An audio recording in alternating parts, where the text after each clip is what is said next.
নমস্কার বন্ধুরা, আশা করি সকলে খুব ভালো আছেন। আমিও খুব ভালো আছি।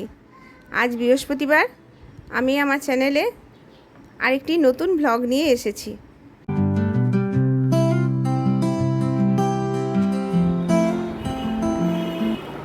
রথযাত্রা উপলক্ষে আমরা বাড়ির সকলে মিলে আমাদের রাধা মাধবের জন্য 56 ভোগের আয়োজন করেছি।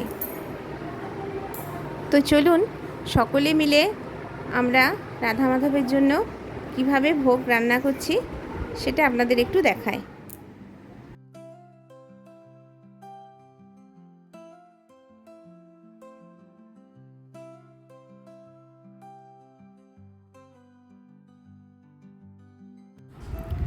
এই দেখুন, ইনি হলেন আমার মেজোজা।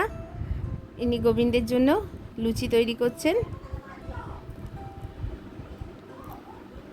আর ওই দূরে আকাশি কালারের শাড়ি পরে দেখা যাচ্ছে আমার নজা। এখানে সামনে আমার বড় বৌমা, বড় জায়ের বৌমা।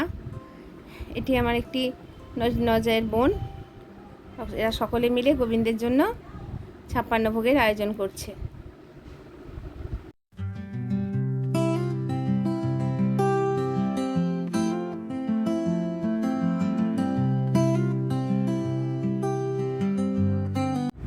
রাধা মাধবের জন্য 56 ভোগ সম্পূর্ণ হয়েছে।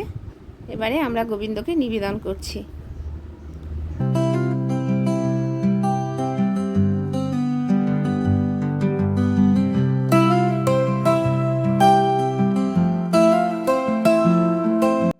আমরা গোবিন্দের জন্য কি কি প্রসাদ রান্না করেছি সেগুলোই আপনাদের দেখাই।